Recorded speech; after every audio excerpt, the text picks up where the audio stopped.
Khasi Hills Autonomous District Council today unanimously decided that it will not allow uranium mining within its jurisdiction. This was disclosed by the KHADC Chief Executive Member Tito Starwell Khan while replying to the zero-hour notice moved by an opposition member of the council on the leakage of uranium leakage at Nongba Jinrin in West Khasi Hills District. Khan also said that no executive committee can give the no objection certificate for uranium mining without the approval of the entire house of the council. He expressed appreciation to the government of Meghalaya for setting up an expert group from Northeastern Hill University to investigate into the uranium leakage in West Khasi Hills district. Khan said his executive committee will also set up its own expert committee where it will rope uranium experts who will guide the council how to go about with this highly sensitive issue which affects the tribal land and the health of the people. Those who participated in the zero-hour notice included nominated member Bindu M. Lanong, Lamprang Bla, Gabriel Walang, and others.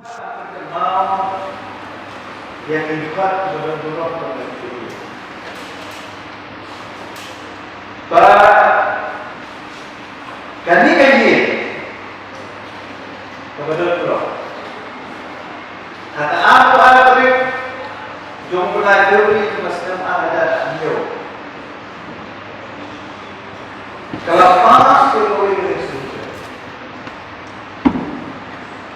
Dokter Resolution. Kaum bumi.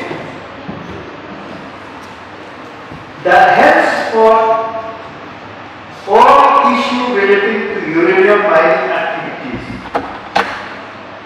within the territorial limits of the Khasi Autonomous District Council jurisdiction, the executive committee cannot unilaterally decide or take any action without the knowledge and consent of the House session. I am aware that the resolution Kepala Pas dan KKI kepada Bayan dulu kata, kebayang buat kapiyur ke executive committee kanunlah action, kanunlah action, kanunlah action. Mereka hadir pada penting di depan, buat kata yuk minum dulu.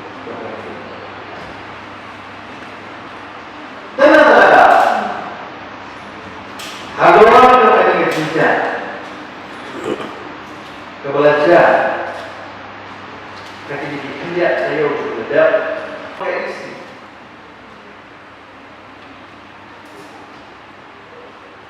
Kalau dalam kerja perhak, bakunya berlek, haluan kerja. Tentunya hadir bagi Meghalaya berhak. Bagi EU barang kalian pasti government.